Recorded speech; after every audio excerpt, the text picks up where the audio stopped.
Let's be real here. Breath of the Wild isn't a Zelda game. That's not a criticism, it's an opinion. In my personal opinion, it's better than a Zelda game. I associate Zelda games with linear hub-based open worlds and spending 70% of the game in dungeons, and Breath of the Wild is on the opposite end of those spectrums. Unfortunately, Breath of the Wild is also the antithesis of another aspect I associate with Zelda games, and that's fantastic boss battles. I won't linger too long on the ones that don't work, because I want to get to the great boss, but the rundown is like this. Windblight and Fireblight are way too easy, Waterblight's pacing is broken up by having to traverse between platforms slowly, and Calamity Ganon's boss is too short or too long depending on when you approach it. And while Dark Beast Ganon is an absolutely epic finale, it's hard to actually lose.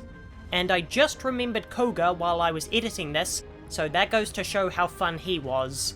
Now, Windblight and Fireblight I don't blame Nintendo for. When the whole point of your game is to do what you want when you feel ready to do it, difficulty in static encounters probably gets thrown out the window. This is why I have such admiration for the one boss they did splendidly, Thunderblight Ganon. Let's start off with the visual design of the boss. It's kinda cute. I mean, yes, it's grotesque like its brethren, but said siblings all have these massive, imposing, lurching figures with gargantuan weapons protruding from their arms, whilst Thundy just looks like their little brother. His weapon is a shield, which makes you think he'll behave shyly, which will be your first mistake. See, while other Zelda game bosses are fantastic, you always expect them to have a slow, telegraphed attack, and then you'll counter and open up their weak point. So when Thunderblight starts flash-stepping like he's a goddamn Bleach character, it takes you by surprise. Even more so when he blocks your follow-up attacks with a shield and repeats his nimble cycle. You see, this is a pretty significant criticism I have with Breath of the Wild, that the combat tutorial is optional. Granted, only a psychopath wouldn't do a shrine placed along the critical path, but the point still stands.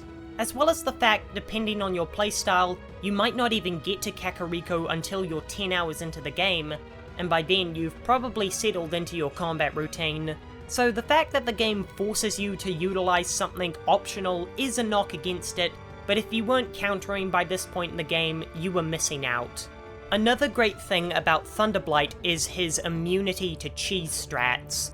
Let's be honest, you've stun-locked enemies with critical headshots in this game when you couldn't be bothered to fight them with melee weapons. It's a huge design oversight that this works on the bosses too, but setting that aside for now, the fact that Thunderblight has immunity to all your tricks is just the feather in the cap of what Nintendo is trying to pull here. But we do need to talk about the fact that this is a game that sells itself as go anywhere, do anything. Is it really alright to have such a get good or go home boss with a strict pattern encounters? I mean, for me, it's a double-edged sword. Yeah, I don't like how demanding this boss is for new-time players, because I myself wasn't using counters on my first playthrough. But on the other hand, this is the closest we've got to one of the best parts of old Zelda games. A tough boss with a rigid attack cycle. Of course, Thunderblight lacks the unique design of all those previous bosses, so it's kind of a middle ground.